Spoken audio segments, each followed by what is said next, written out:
पुढच्या बातमीकडे वळणार आहोत। अजित पवार अपघात प्रकरणामध्ये एफआयआर घ्या, रिपोर्ट येईपर्यंत थांबणं अन्यायकारक असल्याचं रोहित पवार म्हणाले।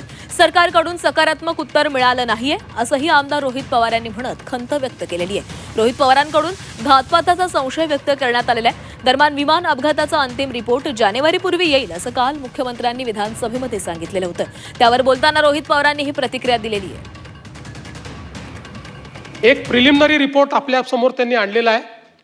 मी आज केंद्र सरकारशी देखील चर्चा केली आणि केंद्र सरकारला आणि मंत्रालयाला आणि माननीय मंत्री महोदयांना मी विचारलं की साधारण हा सगळा रिपोर्ट किती दिवसात अपेक्षित आहे।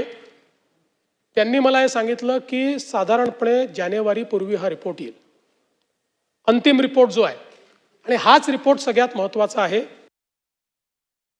वर्ष न थांबता एका वर्षातच तो तिथं रिपोर्ट येतोय, पण तो रिपोर्ट येत नाही म्हणून तुम्ही जर कारवाई करत नसताल, एफआयआर करत नसताल, सीबीआयकडे देत नसताल, सीआयडी जर तिथं काम करत नसेल, ते सुद्धा अन्यायकारक आहे।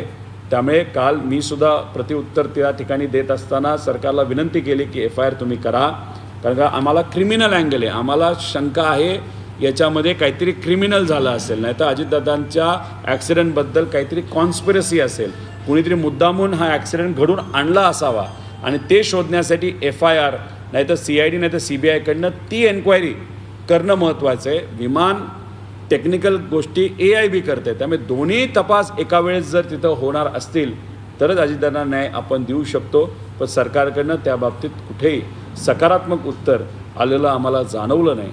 त्यामुळे जेव्हा अजितदादांना येत्या 28 तारखेला 6 महिने होतील त्यावेळेस एक खूप महत्त्वाचं आणि VSR कंपनीबद्दल आणि त्यांचे जे काही संबंध काही चुकीच्या प्रवृत्तीच्या लोकांबरोबर कसे आहेत आणि इतर काही गोष्टींवर एक फार महत्त्वाची प्रेस कॉन्फरन्स मी मुंबईमध्ये 28 तारखेला तिथं घेणार आहे।